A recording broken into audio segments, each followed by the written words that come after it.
Welcome to the Creating Wealth Podcast, where Kyle Curtin takes you on an extraordinary journey alongside renowned multifamily real estate sponsors and syndication experts from every corner of the United States.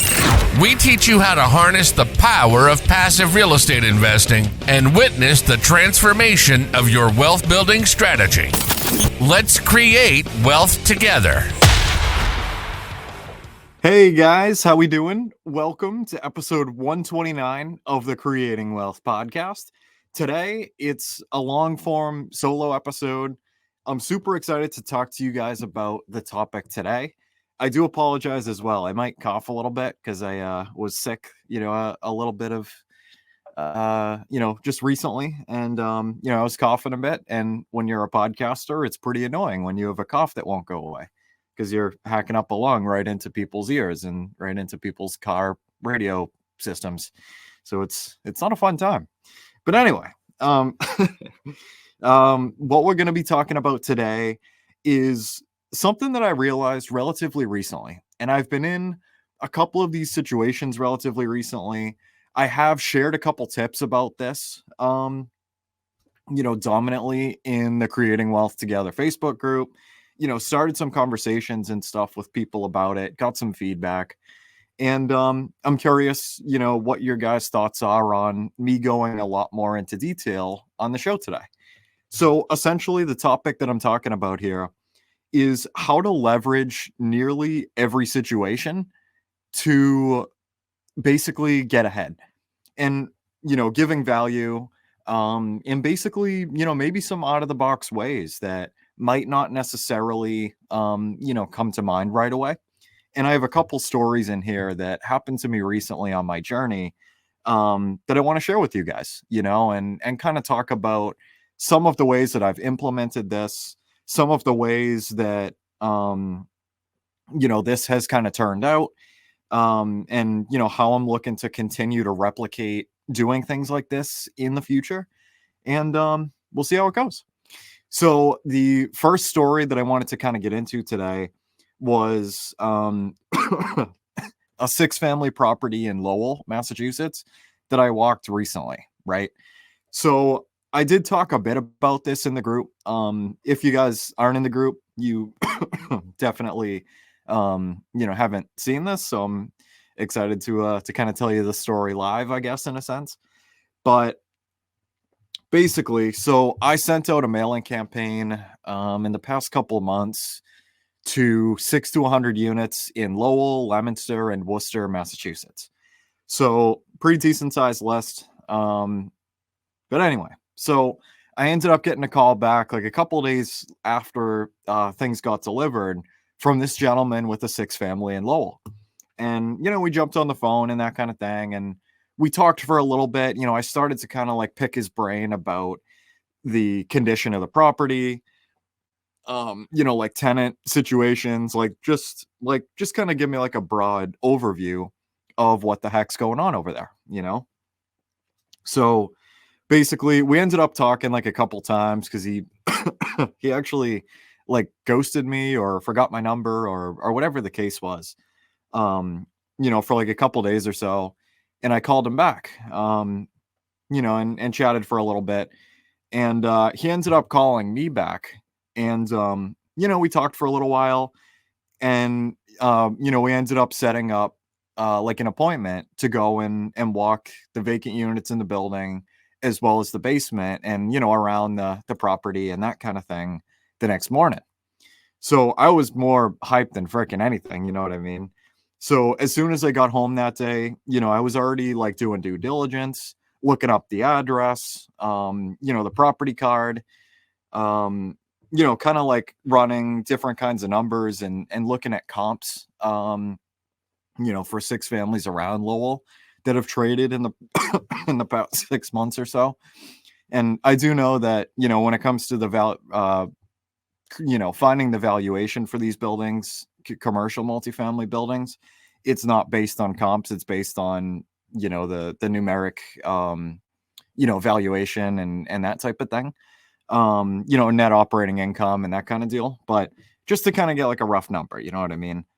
And yeah, like, so we talked about pretty much over the phone, the condition, timeline. He told me that he wanted to 1031 if he was to sell this property. And that immediately made my ears perk up because I was like, oh, okay. Like, this guy isn't looking to like cash out, and call it a day. Like, he's still continuing to look to buy. This guy's still looking to go, still looking to run.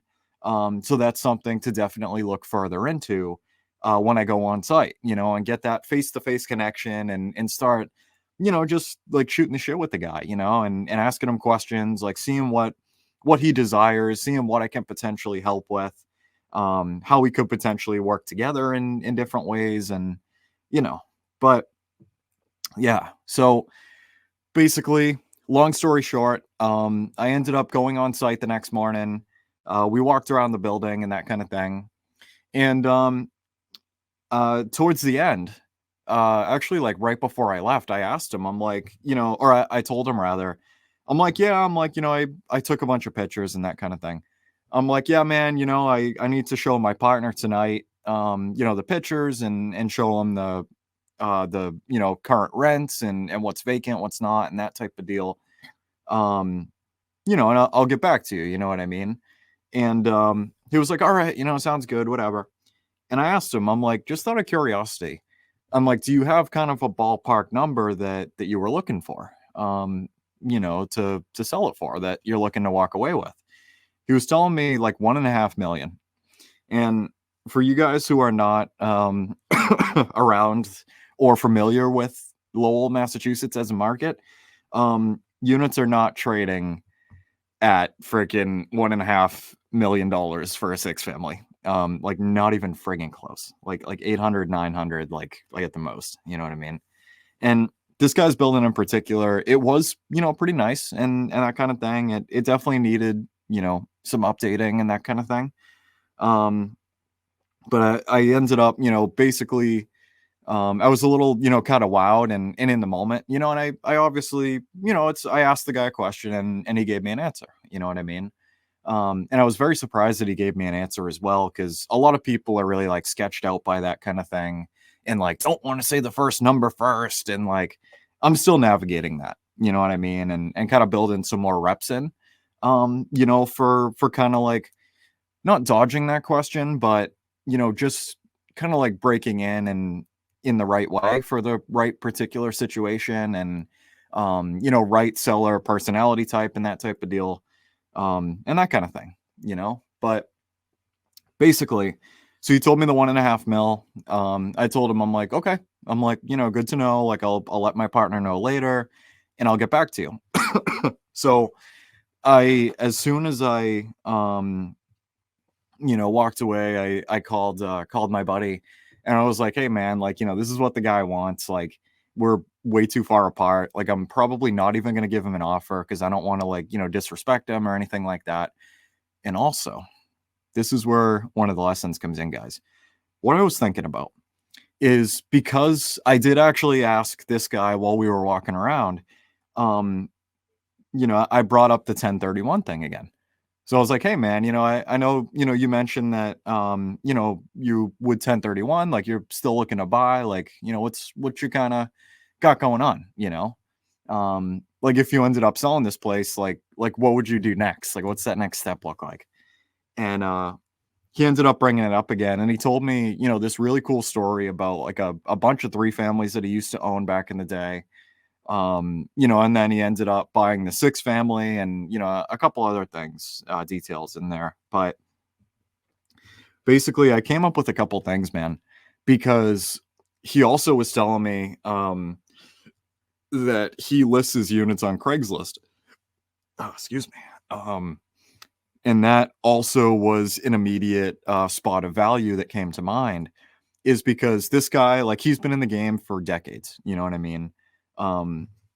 Obviously he's doing a bunch of things well, based on kind of his history and that kind of thing.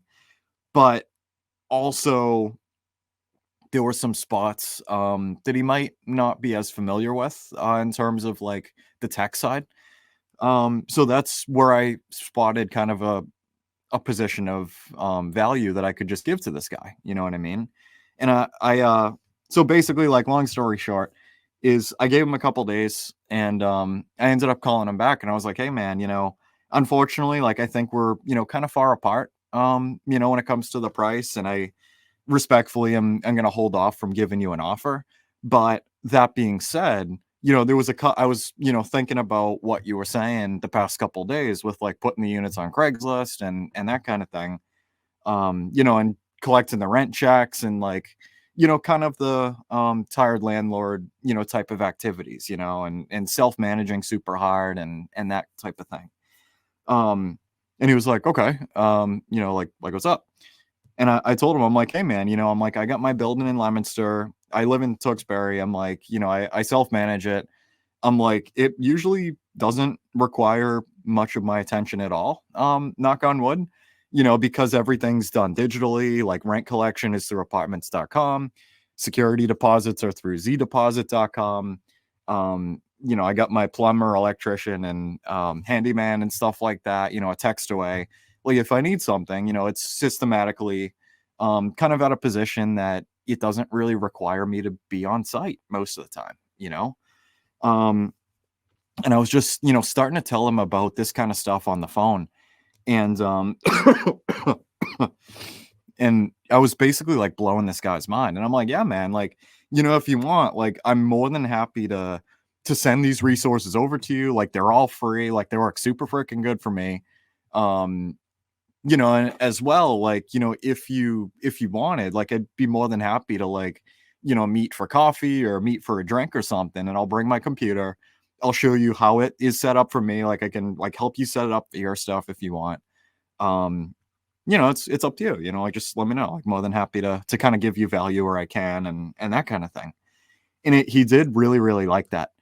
So I ended up sending that stuff over to him, and I'm actually going to give him a buzz, because it's been like a couple weeks, and just check in on him, and see if he's, implemented anything, like, needs help, like, or like, just what's up, and try to, like, essentially build that relationship.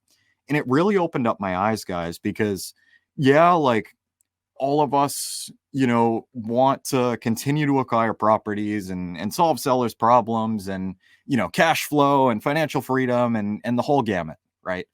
But there's so much more to it than that. And I was excited that, even though transactionally, like, there was nothing that was going to happen that day, or I should say that day in particular, it's never off the table. You know what I mean? Although there's nothing transactionally that, has happened there so far, I'm excited to build the relationship with the guy, and, like, even, like, maybe I can help him out. And, like, it's kind of cool. Like, the guy's got, like, freaking 27, like 28 more years of investing experience than I do. This guy's seen a lot more stuff, dealt with a lot more situations. And maybe, I might be able to help him out. Maybe he can help me out. Like, we can be buddies, you know what I mean? And yeah, so I got to check in on him again, and see how he's doing. But so that's basically my first spot of what I'm talking about, right? Is I feel like a lot of people would, hear his number, like, realize that you're, like, not even friggin' close to what you were thinking, and just move on, and move on to the next person, the next person, the next person. But not necessarily think twice about what are the other ways that you can, in a sense, take control of that opportunity and still find a way to give genuine value, even though it's kind of off the beaten path from what you were originally going in there for. Like, how can you help these people out? If it's a tired landlord thing, that's, I feel like, a kind of a walk in the park nowadays, because, like I said, like, a lot of these resources are completely free. You might be able to, like, rock these people's world, guys, because they're, like, driving around every day, collecting the checks, the written paper checks on the first of the month, knocking on the doors, like, fixing all the stuff themselves and all that. Like, it's a nightmare. Like, I would freaking hate to manage my building, or, like, manage a couple buildings without using any of the systems that we have nowadays, like Zillow Rental Manager for vetting tenants, and, like, Rentometer, MLS comps, like the whole thing. And most of this stuff is free, You know what I mean?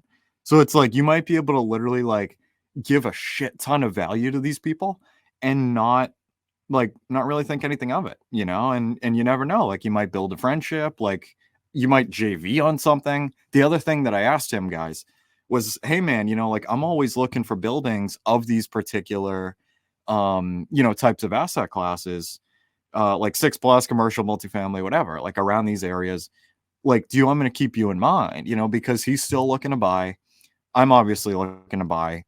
You know, there are going to be things across my plate that don't work. Like maybe I can keep this guy in touch, you know, and maybe there'll be something that he like needs to do a 1031, like he needs to put roll the capital from the past deal into the new one. Like, I don't know, you know, like how can I just help this guy, you know? And you never know what's going to happen. Like, how can you genuinely give value without expectation of return? And you never know what can happen there, you know? So that's kind of the first story. That one was kind of the major one. I probably should have saved that one for last, to be honest with you, but it is what it is. I was more excited to tell that story, especially because that one was like super, super recently in the most eye-opening out of these other, 2 mini stories from recently as well. And yeah, so the next one is actually happened to me this morning. So one of the things that I, have been experimenting with is posting an ad, like a paid ad on Craigslist. And it basically just says like, we buy commercial multifamily, 6+ units in Lowell, Ma, Leominster, Ma, and Worcester, Ma, like, properties as is, like the worse, the better, like, my name, Kyle Curtin, and like the phone number, whatever, and a little description and everything. I pay like $5 a month to keep it up. Like super cheap, like super, like literally just very in the background, maybe like just kind of like throwing something out there, see if anything happens from it. But if not, I paid $5 for it. You know what I mean? So that's kind of where I'm at with that. But basically, I haven't gotten any bites on it. It's been up for like 3 weeks, still kind of figuring out how I feel about it, but whatever. So I did actually get a bite on it this morning. I got a random text message to the number my Google Voice number from that ad. And I was going back and forth, and there was someone that said, that texted me and they said, do you buy properties in as is condition? I think it said something about that in your ad. And I was like, hell yeah, dude. I went back and forth with them a couple times. I was like, yeah, absolutely. Like, there's nothing that I won't look at, happy to talk about whatever you got. Let's chat, So we went back and forth a little bit, and he was telling me, he's like, yeah, I actually get a couple properties. And I asked him, I'm like, are you an owner or are you a wholesaler? Like, who are you? Like, regardless, like, that's awesome. I would love to connect with you over a call, get to know you. Like, how can we figure out how we can help each other? Like, how can we collab, And basically, like, long story short, I ended up, going back and forth with the guy a couple times. He was telling me that he's actually like a virtual assistant that's out of Florida, that like used to be a wholesaler or something. And like, like was offering to like cold call my lists and like give me the leads or something like that. I don't know. There might not be anything there, but you never know. So I went back and forth with him a little bit. We're going to jump on a call. This is coming out Monday. We're jumping on a call in like 2 days, just to like see what he's about. You know what I mean? Like, maybe you never know. Like, maybe we can work together, like maybe not, and kind of go our separate ways. Doesn't really matter, but I just thought it was interesting. And that was another one of those things that, like, many people might have just ignored that. Like, oh, like maybe they're a bot. Like maybe they're like somebody that's trying to scam me or something. And, I'm obviously have my guard up a bit. You know what I mean? Definitely not going to drop it all the way, but you never know, and it's one of those things. I'm like, yeah, you know what, dude? Like, let's chop it up. Like, let's see what you got, see what you're into, see what your business model looks like. I'll tell you what mine's like, I'm buy and hold investor, looking at JV, like all these things. You never know how you can, collaborate with people that reach out to you in different ways, so it's like, again, like, I feel like, many people, including myself, probably like 6 months to a year ago, would have reacted the same way, like with the first guy, like I probably would have never talked to him again, you know um with the Craigslist guy, I probably wouldn't have even answered him, like, just because there's like that, maybe it was like a lack of open-mindedness type of thing, and maybe feel like I'm wasting time in a sense, like, maybe like there's some kind of scam thing, like, having your walls and your barriers go up a little bit, um and like, you might not be, you know what I mean? So I'm excited about that one. That's another one to keep in mind, guys, like, and I'll actually make this point after I share the third one, and which is kind of tied in with the second one, but this one I'm excited about, man. So this one is kind of a thought that I've had for a while. In my Leominster building, I mean, I've only had it hasn't even been 2 years yet. So I'm, haven't gotten any like direct mail from wholesalers or investors or cold calls, text messages, whatever, trying to buy the house. I haven't gotten them yet. There is a decent amount of equity in there, but it's probably not anywhere close to like a high equity list. Or I've only owned it for freaking, less than 2 years. Like I keep the lawn cut and all that fun stuff. Like, it's not, I'm probably not on like many of the lists. You know what I mean? It just became an absentee owner relatively recently. So I don't know, but basically my thinking on this, man, and I've talked to some friends about this in the past that have multis of, I'm really freaking excited for like the first like wholesaler or, like just other investor to call me, send me direct mail, whatever, like looking to buy the house. You know what I mean? And like, how can I help you with your business model? Who can I connect you with? Like, what kind of resources can I help you out with to try to better you? And like, not to mention, guys, like, they're looking for properties, they're looking for buyers. I'm obviously going to be a buyer for a freaking long time, and if not me, a lot of my friends are buying as well, like doing flips and small multis, big multis, Airbnb, whatever. You know what I mean? So like, yeah, dude, like, let's chop it up. Like, how can we help each other? Like, maybe I'll buy your next property that you call the next day, instead of just like, telling them to go pound sand. Like, guys, this is something that drives me crazy, right? Is like, I feel like as investors, in a sense, we're all cut from the same cloth. Like, we're all looking to better ourselves. We're looking to, buy these, real estate assets to create financial freedom, create monthly income, like, the whole gamut, So it's like, why does it make sense to like tear each other down? When, basically like, and you guys have probably seen the post on Facebook that comes up once in a while of like, everybody at the bottom is, competing against each other, but everybody at the top is collaborating. So it's like why freaking compete against each other? Like, we're looking for the same shit. Like, there's enough pieces of the pie for all of us, So it's like, why not just freaking help each other? Like, that dude that's cold calling you, like, fuck yeah, like, root him on, like, let's go. You know what I mean?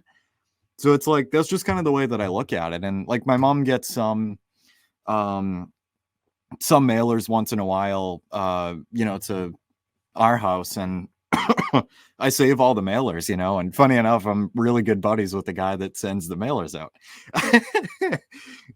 which is hilarious. But yeah, man, and so basically the big lesson that I wanted to give here, guys, is some of these situations where, it might make sense initially, after like not thinking about it too much, to, if what you go in there for, whether it's a new relationship, whether it's walking a property, whether it's a, somebody calling you or another investor calling you, whatever, instead of like, if you don't exactly get what you're hoping for when you go in, what are the other ways that you can give them value? How can you leave those people better than how you met them initially. Right. And it's like, because at the end of the day, like every single one of us has resources that not every single person has. So it's like, you know what I mean? Like we're all trying to make, change our family trees, like the whole thing. The people before us have been doing it for freaking hundreds of years. The people after us are going to be doing it for hundreds and thousands of freaking years. Like, how can we just help each other? You know what I mean? Like, how can we just give each other genuine value? And like this guy with the 6 family, like I want to call him back. Like what comes to my mind is like, I want to sit down with this guy, like, have a couple drinks and help this dude, like bring his building up to snuff. Like I want to make this dude a shit ton of money. You know what I mean? Just cause like the operations make me excited. And like, I think it's cool. You know what I mean? Like, show him some of the cool systems that you can do nowadays and take some time off your plate, yeah, like, you know what I mean? Like, it's just like exciting. You know what I mean? Like, I think it's cool. So we'll see if he, allows me to like give him more advice and that kind of thing.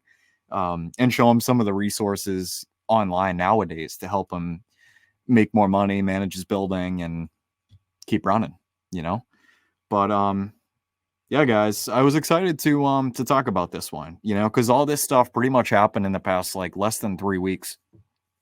It was kind of a principle that came to my mind recently.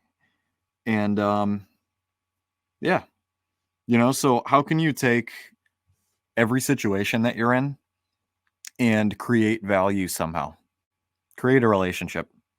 Although it might not be transactional, that's okay.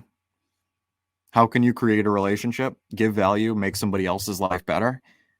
See what the hell happens in the future, and don't expect anything when you give value. Just give value with zero expectation of any return. Literally just be a good freaking person, help people, share information, collaborate, see what the hell happens. Alrighty, my friends, I would love to hear your guys' thoughts on this. But for now, I hope you have a fantastic Monday and go help some people, go make some relationships and go crush it. Alrighty, my friends, I will talk to you all later. Goodbye. Wow. That's a wrap for today's episode. We want to thank you for being a valued listener of the Creating Wealth Podcast. Make sure to visit www.creatingwealth.com to connect with us. Dive into our ever-expanding library of informative blogs. Get access to our private investor portal and explore a wide range of additional valuable resources. Stay tuned for our next episode as we continue to create wealth together.